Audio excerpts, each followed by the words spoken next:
and welcome to the stock specific class here for Thursday, April the 20th. If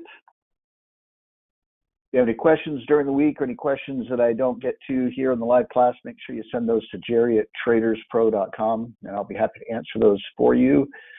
Let's get started. One thing to start off with, and we don't look at this very often, but it is something we're starting to pay attention to, which is the long-term signal. We are getting really close to the signal switching from a bear market to bull market. Although again, like I said, I think what's probably going to happen is we're either going to get real close to it, or maybe even barely cross over into it. And when we match that up to the chart here, again, we're still looking at this as being a wave A.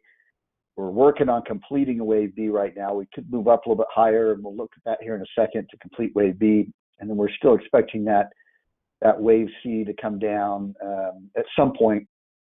Again, it may not, but it's just when you're now. I'd feel completely different if we would have had. And this is why I'm matching the chart behavior with the signal behavior. And this is where, again, if you can learn how to read price action, read a chart, read chart behavior, it gives you an advantage over just the signal. Obviously, if you don't want to do that, then the signals, and that's nice, and follow the signal. And if it did revert right back down into a bear market again, you'd make your adjustment accordingly, according to your trading plan based off of the signal. But if on this pullback, we would have had a real clear A, B, C, and then on this rally right here, it would have been more impulsive where it's just going straight up instead of real choppy. If we would have that pattern right at this point where we're about to switch over into a bull market, I'd be saying the bottom is in, and trust that signal change into a bull market. Start, looking for your stocks to get into and all that kind of stuff. On top of that, if in that ABC, in that C leg of that ABC2, you got a panic sell-off too, which is something I've been talking about for about a year now. It is something that is accompanied every major market correction, and so that's why you expect it. It hasn't happened yet. But if we would have gotten that on that, and it would have looked like an ABC, and then we're like moving up sharply out of this, and we're starting to switch signals, I'd be like, hey, this is it. Bottom is in. Get your shopping list ready. Let's start using our capital that we've been waiting for so long to apply. But the way it's behaving, particularly on this rally up, that's a corrective type of move or a counter trend type of a move. Counter trend to the drop is what we're looking at, which means at some point we should have another move down. So we'll keep an eye on that. And like I said, maybe if we start getting up and breaking above these resistance levels and we're still moving higher, you start getting up near the previous high, and it becomes less likely you're going to get that next big drop. And it'll be the lower probability outcome, and we'll make our adjustments at that time. And we'd still be in the early stages of a new bull market, which means that you're not missing out on anything. You're not. It's not like you've missed the move and you can't participate in it. So. But again, that's the problem. The stocks fall a lot faster than they rise. And when you do have that panic sell-off, like I said, it'll be a day when you turn on the TV and the Dow's down 2,000 points, and it's going to shock you. You've never seen it before, or seen. You don't see that very often if you've experienced some of these bigger sell-offs before. And that's why sometimes it's better to be cautious getting back in. Until things start to turn more bullish, than to just assume it's over and start piling in, because that could really hurt you. And again, what we want to avoid, and I'll keep repeating this over time, from time to time, not every week, but what we're trying to avoid is here we're at the tail end of a bear market. I think we can all agree on that we're getting near the end of it, if we're not already at the end of it. And one of the worst things that can happen, though, is that you lose a bunch of money within that bear market, and then you spend half of the new bull market just trying to make up what you lost because you got in too early, or you tried to predict where the bottom was and you didn't get enough signals of a bottom. I keep going back to that Bitcoin chart, and we'll take a look at Bitcoin again as part of our update. But if some of you have been around for a while, a couple months ago, I started to point out, it was back in November, December, Bitcoin was just falling apart. We had the FTC or FTX bankruptcy, went out of business. We were having some of the crypto exchanges were going under as well, some of the lesser known ones. And I made the comment, I said, and nobody wanted to own crypto.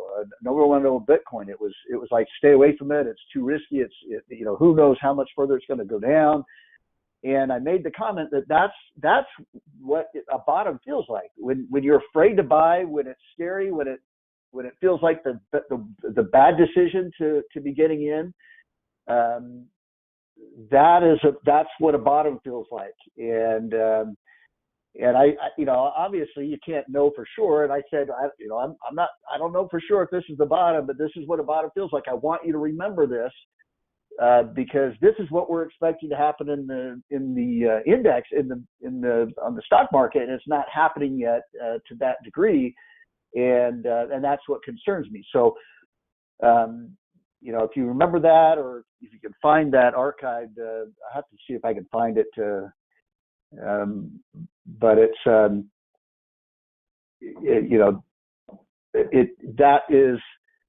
that's kind of a reference point for if you kind of experienced that and watched crypto during that period of time, it'll make a little bit more sense of what I'm suggesting now. Usually, when you're at the bottom, nobody's suggesting buying anything. People are saying it's better to stay out, and there's still a lot of people that are there's a lot of people saying it's over and we're done. Things are going to get better from here, and that's not what you get at a major bottom. So we'll keep an eye on that. Again, it may never happen. It doesn't. This market, in particular, the last couple months has really kind of baffled me at times, and has done it from time to time, the lower probability move. And so you don't want to base your trading system on lower probability moves, but you do know that sometimes they happen. That's what creates a market. Is if we knew what was going to happen every time, and we were confident in what was going to happen every time, then you wouldn't have a marketplace. So you have to have that uncertainty. You have to be wrong sometimes to shake your confidence a little bit in order to have a marketplace work. So you kind of have to accept that as part of the process. And sometimes we want the exactness. We want to know exactly what's going to happen next. We want the guru that's going to tell us exactly what's going to happen next, or the software that's going to tell us exactly what's going to happen next. But what I always tell people, especially if they're just getting into trading, is you have to check that at the door. You're never going to have that. And if you're always chasing it, you're going to spend a lot more money than you should. You're going to be jumping from guru to guru to guru instead of focusing on the system and accepting that part of that system is having losing trades and having to manage risk and things like that. Just that's what you want to focus on. You don't want to be chasing the perfection that's never going to happen. All right, so we've talked a lot about these indicators, and what I'm going to focus on today is just the fact that we're not at any extreme level, except in the sentiment, but we've been there for forever. But momentum has backed off again. Market breadth is still pretty low, but it's starting to line up a little bit better with the market momentum. Market momentum is kind of in the middle of the high range here. You're starting to see breadth kind of catch up a little bit. There was a big distortion there earlier, and I pointed those out in some of those previous updates, and that was concerning that there wasn't a lot of participation in the rally, and we're seeing that. We're seeing that it's kind of gotten really sluggish as it's tried to go higher, and that's typically what happens when there's only a few stocks that are pushing those indexes. And again, sentiment obviously is really high, and it's remained high, so it's not like this is anything new. We've seen that. In fact, what'll be interesting is when we do get a sell-off big enough to back that sentiment off of that extreme range. It's been there stuck in that far right side for so long. But this is also a good reason to not use this as a imminent indicator, meaning that so volatility is going to immediately reverse, or sentiment's immediately going to reverse because it's the far right side. Well, it's been there for a couple months now. It's been right at that far right side. So that's not going to that'll change eventually, but that's kind of where it's been. The buy-sell ratios aren't extreme. They're pretty close together. The sentiment indicator is not extreme, although I pointed this out Tuesday that it wouldn't take much of a move higher to push that into that extreme range. But it kind of lines up with what I think could happen in the near term on the chart. And let's get to the chart here. The way, we're trying to, we talked about this resistance zone right into here. We're pushing up against the top part of that resistance zone. And the way we had this bearish reversal candle here on Tuesday, and it did lead to a little bit of a pullback, but look at the price action over the last couple of days. We opened lower, and then we closed higher than where we opened. Today we opened lower. It looks like we're going to close higher than where we opened. So we pulled back mostly on the open, and a lot of that has been kind of headline earnings news overnight. But what it's showing is that this is showing that traders are buying the dip. It's opening lower. They're buying that lower opening, and it's going higher. And so it's suggesting that it's trying to break out of this range. Now, let me back out because again, I need to remind you of kind of the longer term context here. In fact, let's go to the 2-year chart. So we're looking to try to break out above this area right here, and the next area is going to be this area right up here, which isn't that far away. And what that would create is this kind of complete this correction right into here. It would, you'd line up with that trend line. You've been following kind of this trend line right here, this channel. You get up into this area right here, and then that's where I'd be looking at least to complete that counter trend move, wave A, wave B, and where we might see a much bigger drop. What that would also probably do, and what I'd like to see is I'd like to see it move pretty sharply. If it does break out, move pretty sharply. I don't know that it'll do that with the VIX down as low as it is. I've been talking about this has been tough for me to reconcile, and it's going to be something that's going to make every move. If we do break out every day, you have to be worried about a sharp reversal with the VIX down that low.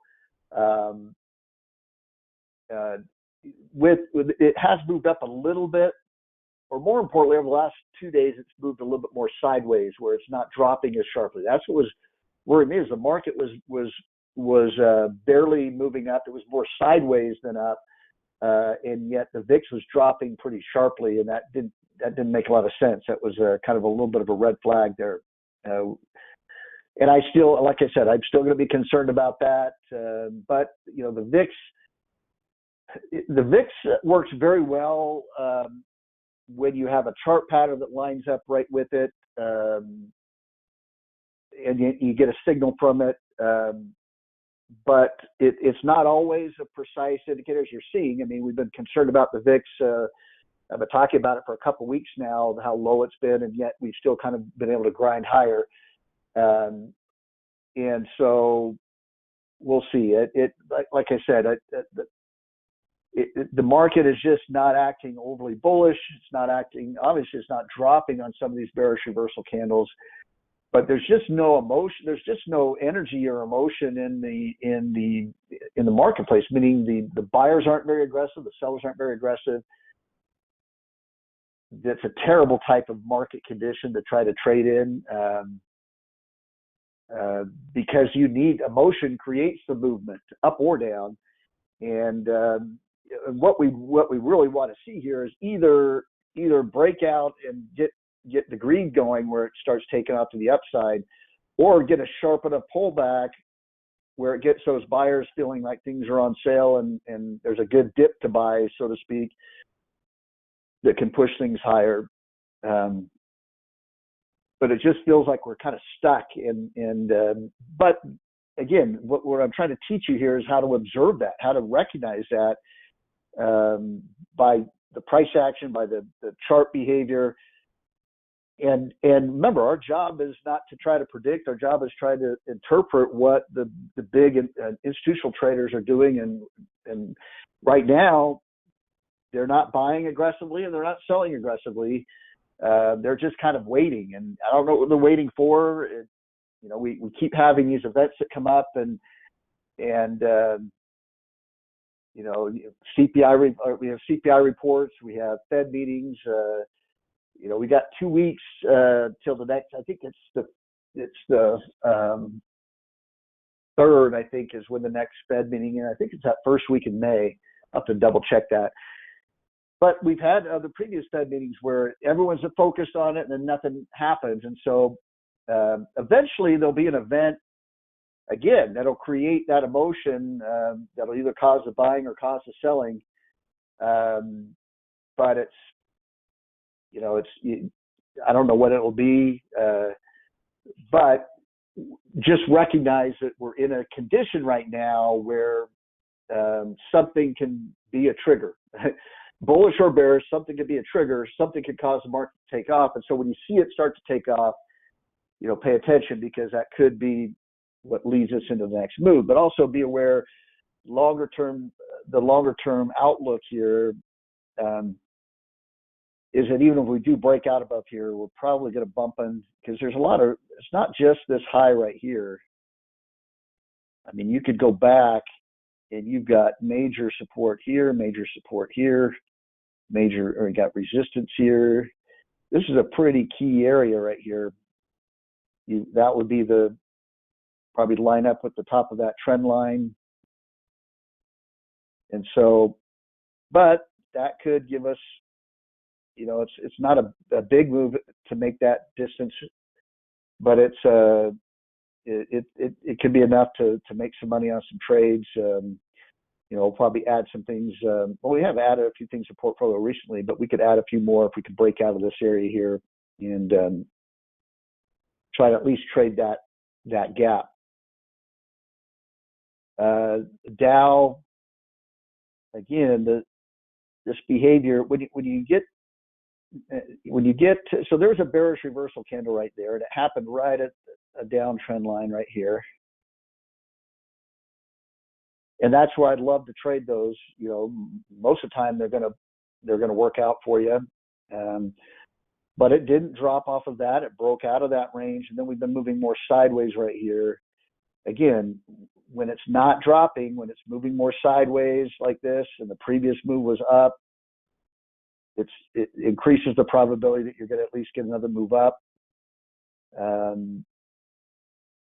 And so and then all these indexes are looking the same, where they're starting to consolidate a little bit to where they look like they're going to push higher. The Qs, you can see now, sometimes these can last. This is getting to be a little bit of a long sideways range right here. But that's a reflection of indecision. This is extreme indecision. I mean,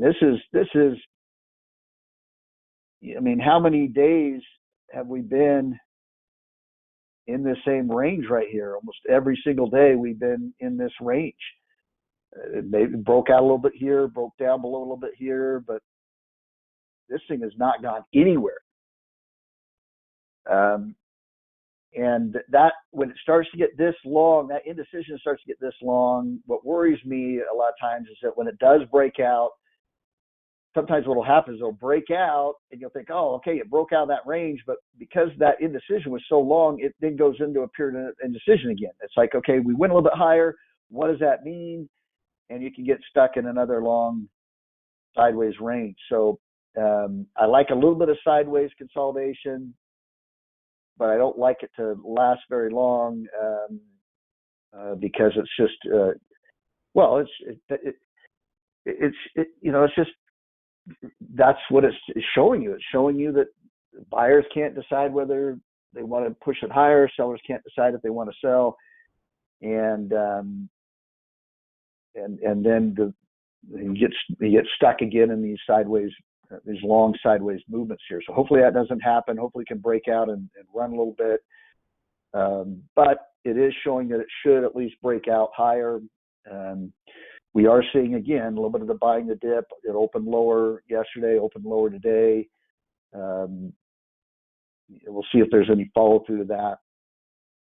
I think you're going to need to keep an eye on the chip stocks because I can't see the NASDAQ 100 breaking out significantly without chips participating. And chips have been lagging a little bit. We pointed that out on Tuesday.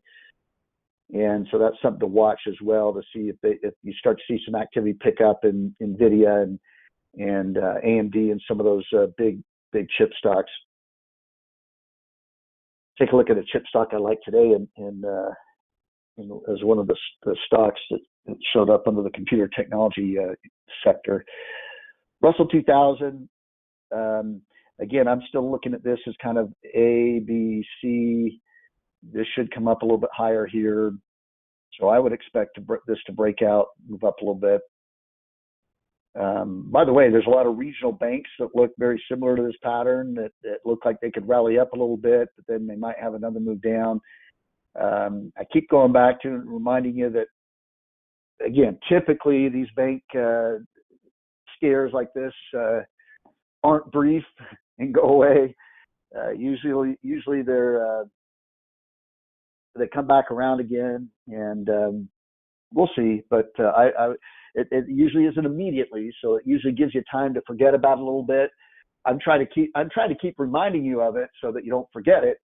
And so you can be aware if you start to see rumblings again, or start to see it on the charts, the chart behavior, kind of pay attention. But if your big strategy is to go jump into some of these stocks that are almost out of business and thinking they're going to go right back to their previous highs in the next 6 months, you might want to rethink that strategy. There could be still more pain ahead on some of those. They typically don't go right back. So there's that kind of destruction on a chart. They don't go right back up. Normally they don't go right back up again, or at least go back up quickly. And so just be aware of that. But it still looks like there could be a little bit of a bullish move in the near term. But again, still not much. And remember, this kind of lines up with what we just showed you on the direction alerts. There's still room for the markets to rally a little bit, but then we'd probably push right into that overbought area. It wouldn't take much to get pushed into that area there, and then we'd have to kind of reevaluate things here. But again, very near term, we'll see if it plays out, but it's very near term. It's looking like we should break out of some of these levels here pretty soon. TLT, we've been watching this area right here. It's held the last couple of days as support. We ran right down to it on Monday, and then Tuesday we were kind of holding right at it, and then now we're up a little bit, although we're faded off the highs of the day here. Continue to watch this. A break below here is probably going to mean that bonds are going to work their way back down to here. Obviously, if we can get back up into here and break out above that range, that'd be very bullish for bonds, and we could see bonds maybe go on a pretty good run at that point. So still kind of in a question mark area right here. This bounce right here could just be, this was impulsive. This was a little bit corrective. This could be part of that correction, that little bounce, a little bit of a retracement for another move down. So we should have a little bit of a better idea by either next Tuesday or next Thursday as to whether or not this is going to hold right here, or going to break below it, or if it's going to work its way back up to these previous highs. Gold, again, this continues to look corrective. We're just kind of consolidating a little bit after that breakout move. We do have a GLD trade. My stop's down below here, so it's back far enough. We're giving gold a chance to kind of consolidate. I expect it to take off again at some point, and hopefully that's before it comes down low enough to stop me out this time. Oil's dropped pretty big over the last couple of days. This is one thing to point out here is this looks impulsive to the downside. And so when you see that sharp move down, by the way, impulsive, I use these terms impulsive, corrective. For those that are new, impulsive can be up or down. It just means it's moving sharply in a direction. It's a very directional move. You know, you're going, in this case, you're going down, down, down, down, down. This is corrective when it's more sideways, more choppy. And so what we have here is we have impulsive up, and a gap can be part of that impulsive move. This was corrective. This is a little bit of an impulsive move up, and then we get impulsive down. And very often when that can be an early signal of a trend reversal. When you alternate between impulsive up, corrective, impulsive up, corrective, impulsive up, impulsive down. And then what you really pay attention to is what is the next correction, the next move look like. If it's corrective, more choppy, more sideways, it probably means you have another move down. Could it have impulsive down and then get impulsive right back up again? Yeah, that can happen, but then it really creates a lot of question marks, because it's like, okay, it's a different type of indecisive move. Sideways, real long sideways moves are indecisive. But so indecisive is also when you get a big sharp move up and then a big sharp move down. What does that mean? I don't know. It's like people are really bullish and they're very bearish, and then you get another impulsive move up. Now they're bullish again. It's like, okay, now you're getting a crowd that's indecisive, but they're impulsive as well. They're they're impulsively indecisive. And that happens sometimes, but it's really hard to read the trend direction, because you're like, it just creates a big question mark. And so, we want to pay attention to the fact that this is dropping sharply, but then I want to see how what does the correction look like, or the next move up look like? Is it really sluggish, choppy? Then that means we probably have at least another move down. And you got to look at the big picture of oil as well. We've been in this sideways range here. I've been stuck in this area here for a while. So even if we do drop again, you're probably looking at it dropping right into here, probably find some support there and move back up again. But near term, oil's looking a little bit more bearish with that impulsive move down. So we'll pay attention to that too. The dollar actually looks like the dollar could rally a little bit. You have this impulsive move down, this little impulsive move up, and then it's been moving sideways. So that's what I'm saying.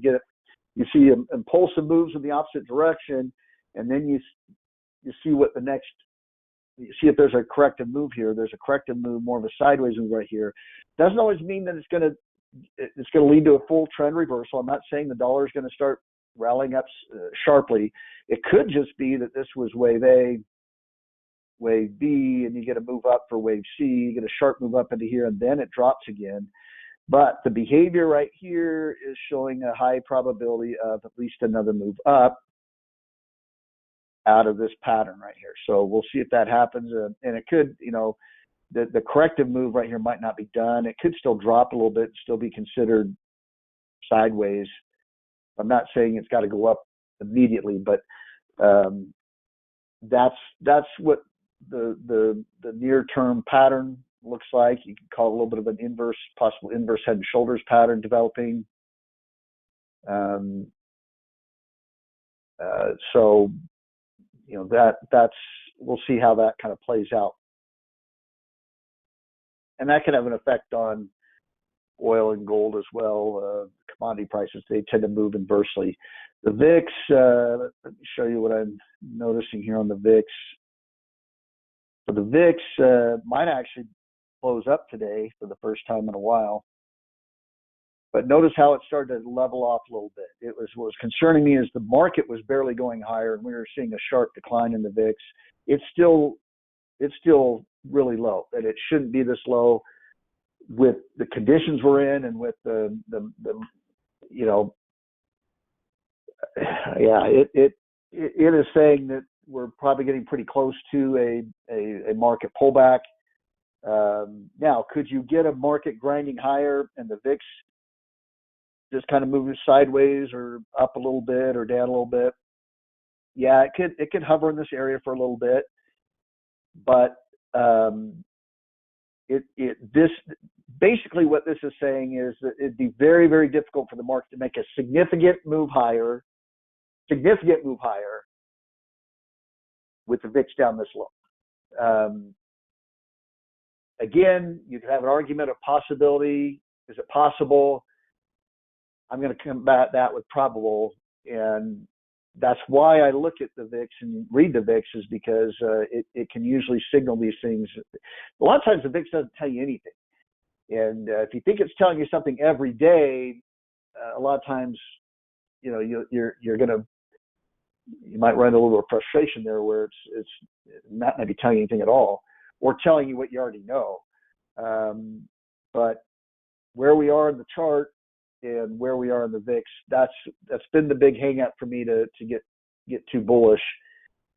Now you could get a real quick, a bad news event. Somebody Apple reports a bad quarter or something like that. Everyone's focused on it, Amazon or something like that, and you could get a sharp market drop with the VIX spiking back up to 20.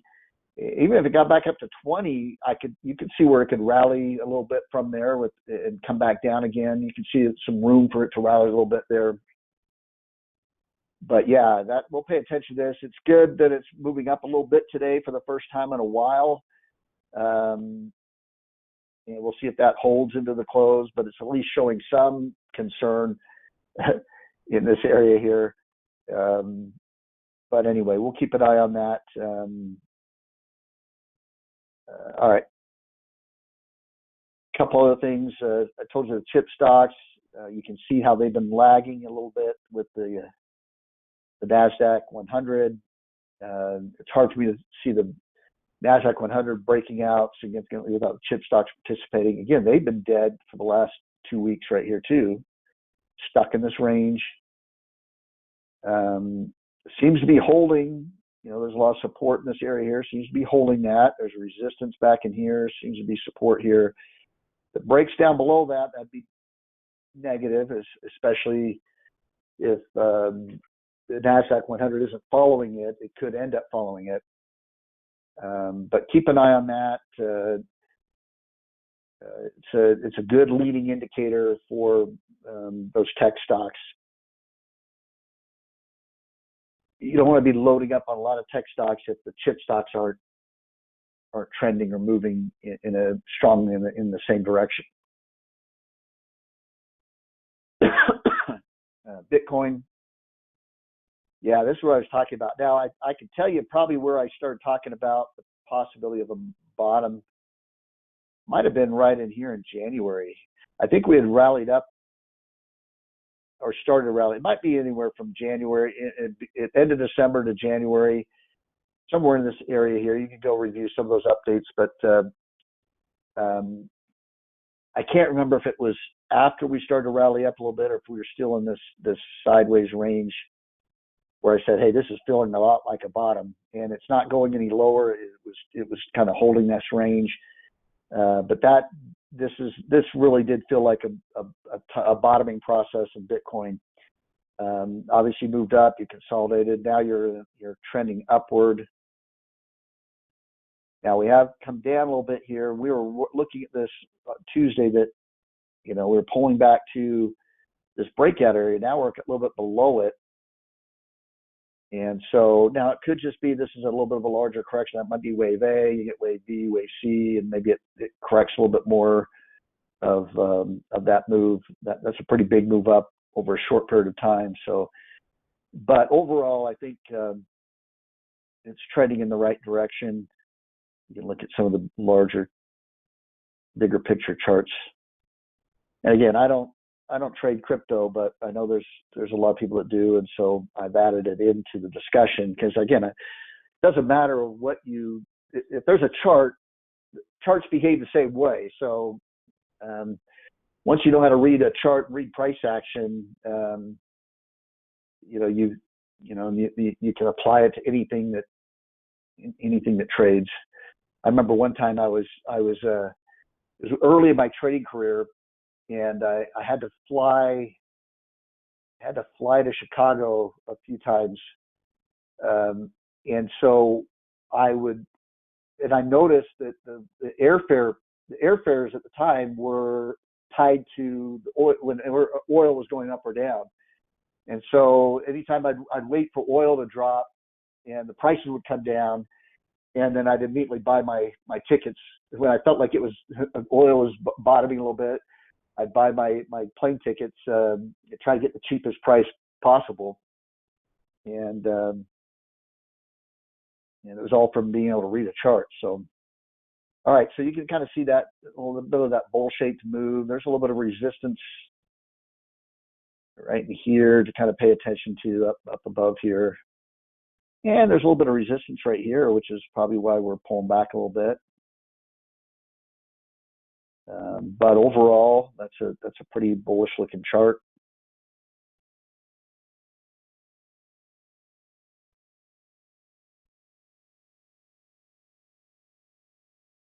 All right.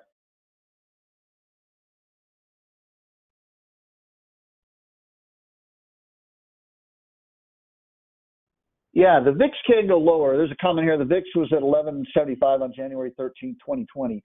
The VIX can go lower. I never said it can't go lower, but if you've heard my market updates, particularly recently, the problem is that the only time you see it lower, and even see it in this range, is usually in a bull market when you're getting a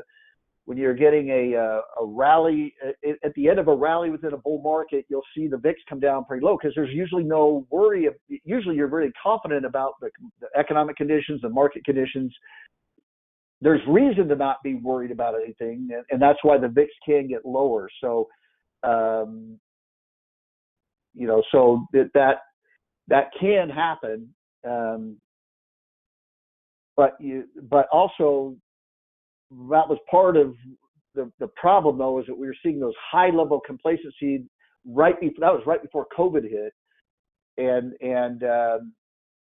that was one of the factors that led me to make the prediction I did right before COVID. I predicted the market sell off about a week before COVID shut everything down, and the markets reacted just because there was the concern. Remember, there was a concern about COVID, but we weren't panicking yet.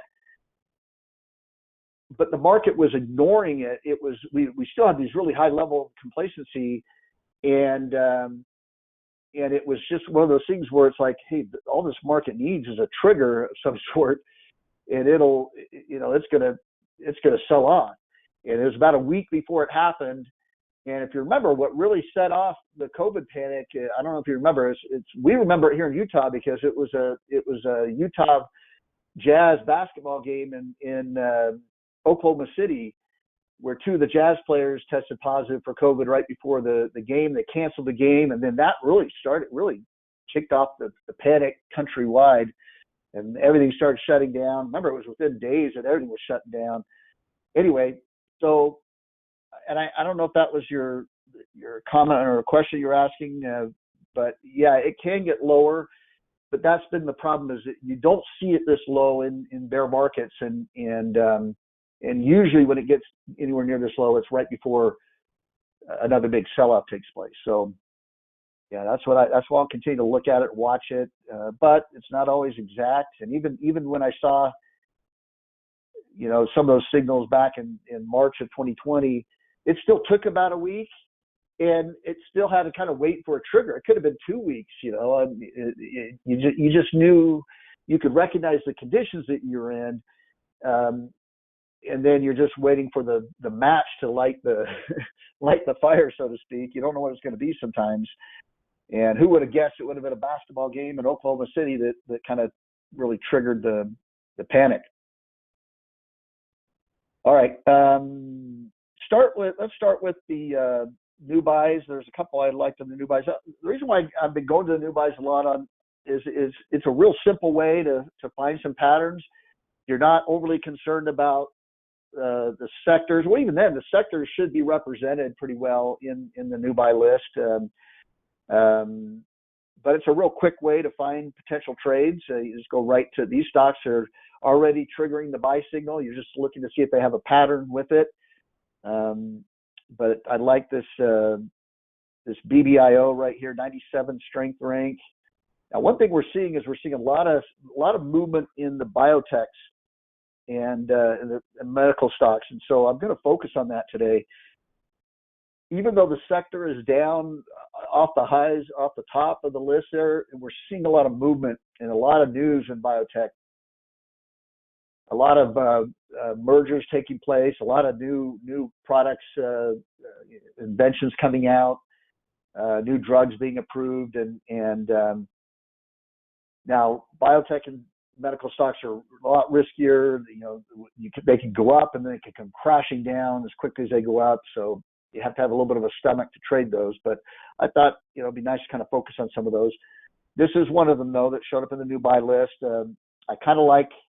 What I like about this is just kind of you kind of got this double bowl shaped move, and it's a higher low right there. It's showing that buyers are buying these pullbacks. These pullbacks are getting more shallow. You do have a little bit of resistance up here, and again, you could wait for a breakout in the situation as a confirmation entry. But that's a bullish looking pattern, and it's coming in the course of a longer term upward move since the beginning of the year. Another one in the new buy list was this where is it? LANC, Lancaster Colony Corp, 91 strength rank. And kind of similar, you have this little pullback right here, and then notice how you start to get a higher low, higher high, and then this looks like a kind of an ABC pattern right here, ABC correction, but this definitely looks corrective. And this is taking off in more of an impulsive look with a potential higher low right there. But it's just that, I like that bowl-shaped move where you start seeing higher highs, higher lows after this wasn't a deep pullback, but it was a decent pullback right here. Came down and then moving back up. Again, if you don't like an entry here, you're still waiting, throw this in a watch list and wait for the breakout. If it breaks out above here, it is kind of a cup with handle formation as well, where it could take off if it breaks out. That's a nice looking pattern there. Another one on the new buy list. I get down a little bit below the 90 strength rank, or is it? There it is. This EXP 88 strength rank. But here again, you've got kind of an inverse head and shoulders pattern right here. And then you've got a double top right here that it looks like you're breaking out of. Now, again, it's off the highs a little bit from a little bit earlier in the day, and maybe it doesn't break out today. You could watch that or wait for it to break out, or you could wait a couple more days to see if it can break out above here. But that's a nice looking bullish formation right there. Especially after a nice long uptrend like this, you get that nice corrective move. Stocks, if they can break out of that range, they can really take off out of that.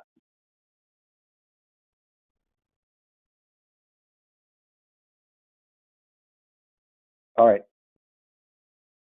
Now, if we go into individual sectors, there's a couple in computer technology, and then we'll get to the medical ones. But here's one I really like, though. I told you there was a chip stock Rambus right here, RMBS, 97 strength rank. Again, nice little consolidation pattern right here. But again, is it getting a little bit? Now, this is very similar to what the NASDAQ 100 looks like. What the SMH kind of looks like, a little bit of a sideways range right here. Could you want to wait for a breakout first? See if it breaks out above there. Be my guest. In fact, you'd probably get both. This is currently at a hold range. It's probably real close to going. Yeah, it's close to going to a buy. It may go to a buy signal before it breaks out. But so you could wait for a breakout right there. But I like, it gets back to whenever you see a stock moving sideways, pay attention to the direction it was moving in before it moved sideways. That's where it's more likely to go after it's done moving sideways. And so we'll see if that plays out right here. It breaks out. I did back here. Previous move was up, consolidated, broke out. Back here. See if it does it again. Another one in the computer and technology was ASPN. Where is that? Right here, Aspen Technology, 93 strength rank. And this one, I like the candle today. A nice bullish engulfing pattern today on a pullback. So you kind of pulled back to this breakout area, and then you got a little bit of a bullish candle. This wasn't real corrective looking on the way down, so you run into the danger that maybe that's just wave A, and yeah, you do rally, but it's wave B, and then you get wave C. There's a little bit of a danger of that still happening, but overall, again, you've got that bull-shaped move. You're now getting higher highs, higher lows, acting like an uptrend on the right side of that bull. That's always a good sign. And again, the important thing to point out as I show you these patterns is not all of them are going to work out. I talked about that at the beginning of the class. If you're expecting everything to know exactly what it's going to do, you're never going to know that. But we're not focused on that. We're focused on what are price behaviors that work most of the time, that have a high probability of working out. And then you give me 10 stocks that look like that, and all I need is 6 out of 10 to work out, and I can make money, depending on how you manage your risk. But the point is, I don't need perfection in it. And if I did get 80%, 8 out of the 10 worked out, then that's even better. And if I occasionally get only 4 out of the 10 work out, I shouldn't get hurt very bad. I should still be okay. And so it just becomes you're just managing the conditions. You're finding high probability trades. I don't know which ones are going to work out and which ones aren't. But if I can focus on the pattern and know that the pattern works most of the time, then, I should get the results, especially over time. I should get the results that produce allow me to make more money than I lose. All right, let's get to some of those medical stocks here. You can see they're down. It's down on the list here, but man, I'm telling you, it's almost every day there's a new biotech stock, and there's a lot of these stocks that do have 90 strength ranks too. I was surprised there's 600 stocks that have hold signals. Look how many. The whole list is in the high 90s right here, the top of the list. And so some of these look pretty good. So the first one I chose was this MLTX, 100 strength rank on this one. Now, it has a little bit of a bearish candle today, but again, I like that larger pattern. Nice corrective, choppy. You got impulsive up. This is corrective. And what I would do here is I draw a trend line right through here. Now, we did break out above it, and we're back below it. But if this could give you if it's going to get back above there, nice little breakout above here, get a nice bullish candle out of that. And then what's nice about this, you can manage it really well. Put your stop down below here, and this is where you're probably wrong. Although not necessarily mean you'd be wrong, because you could have a move down that could stop you out, and it could still be part of this chop. And you're still within that retracement zone where it could still drop a little bit further.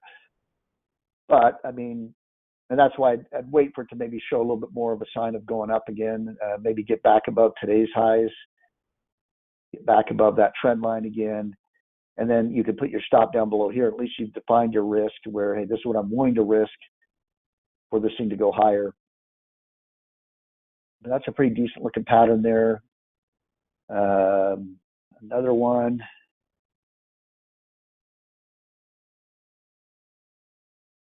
This ASRT 99 strength rank. I have to watch these two. I found a few patterns that I like the pattern, but the volume, the trading volume is very thin, very small company, and you don't want to be the only one buying. And then when you want to sell, there's nobody to sell to, because you're dealing with a pool of 100 people or whatever that want to buy and sell the stock. So liquidity could be an issue with some of these. So I had to catch myself on a couple patterns to say, the liquidity is too low for that. That would not be fun. You can always get into those low liquidity trades. The problem is always trying to get out, whether it's a profit or a loss. And that's really gets scary. If you've never been in that situation where you're trying to sell or get out and you can't, there's no market. It's not a fun place to be in, and it's really frustrating, especially if it keeps dropping and you're like, somebody buy it from me. I just want to get out of this thing, and it's getting worse. There's nobody that's there to buy it. It's not a fun. All it takes usually is one time for that to happen to you, and that keeps you away from illiquid positions pretty fast, especially if you really get burned on it. This one's again just kind of a triangle pattern right here. If it breaks above the upside of that resistance there, that's when you jump in. It's coiled up right now, which means it's probably either going to break out or above or below pretty soon. You can only go so far. And you don't want these breakouts to happen all the way into the corner of a triangle, because at some point you're going to move above or below it by default. You just have to. And that's not a very good sign. You don't want it to get all the way up into the corner, and it's like, okay, it had to break up or down. Now there's nowhere else for it to go. You're right in the very corner of the triangle. What you want to do is break out before that corner. So right in this area right here is where you'd want it to break out above or below. Below would be bearish, but if it can break out above right here, usually you're going to see it take off at that point. And the rule of thumb for a triangle formation is when it does break out of the triangle, so if it does break out above here, you can take the base of the triangle, which is this move right here, and you can project that from the breakout point. And it gives you kind of a rule of thumb of where to expect that stock to get to. It could be further than that. It could be a little bit shorter than that, but it gives you at least a general idea of your expectations on a breakout out of that pattern of how far it should move. And it's helpful when you know these little tricks and little clues, because then it helps you stay in trades. If you don't get shaken out of the trade as easily right into here, you get a little bit of a pullback. You don't freak out because it should get up into this area here. Allows you to stay a little bit more patient and allow it to get up into that area. Doesn't always do it, but it does it enough to where it becomes a rule of thumb. You don't call something a rule of thumb because it rarely does it. It's usually it happens enough to where it's worth noting or pointing out. All right, next one here.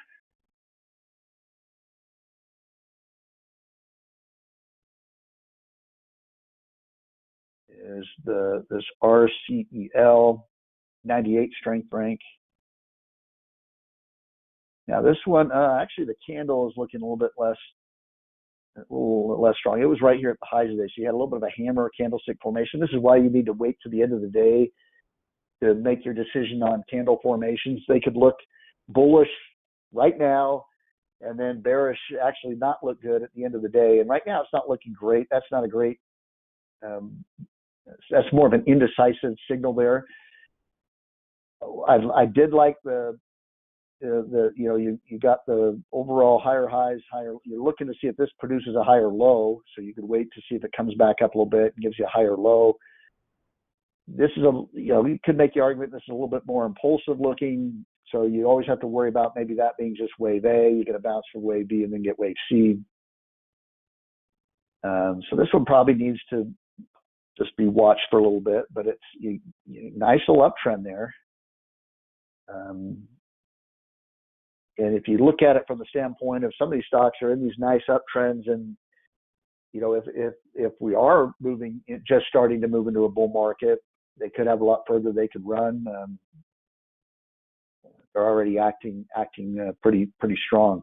And then one last one here, and I probably could have kept going. It's just there's a lot of all these are in the high 90s in the strength rank. So if you want to continue to go through the list there, I'm sure you can find other nice patterns.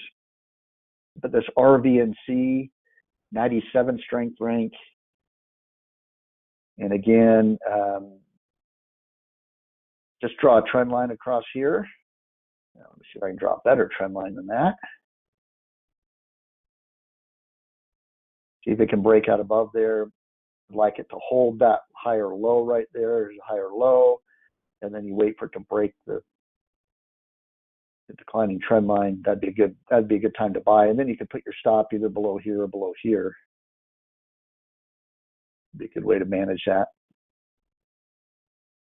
You could also make the argument this is a little bit of an inverse head and shoulders pattern that's kind of forming as well. That's looks like a kind of a bullish price action so far. That could change quickly, but anything could. So it's acting more bullish. That's what you want, just that edge that it's acting like it wants to go up, and then you'll take it from there, and you'll manage risk from that point. All right, that's all I have. Check the SPY real quick. Yeah, we faded a lot off that, so we were buying the dip, but we're now at the lows of the day. We'll see how that. Although technically this is not a strong bullish signal. It's called an inverted hammer. You usually like to see it after a larger pullback. This is just a small pullback. But what it's telling you is that the buyers are showing up. Buyers are showing up. They showed up. They pushed it up. Sellers managed to push it back down. But the fact that buyers were showing up after a decline can be an early signal that it's going to move up. But usually you need confirmation on that. Some of these candles, I'd want to see it move up above today's high tomorrow or within the next few days. See those buyers coming back and be able to hold the buying into the end of the day would be a good signal there. But yeah, keep an eye on that over the last hour here. All right, that's all I have. Have a great weekend. We'll see you on Tuesday for the next market update class. Bye, everyone.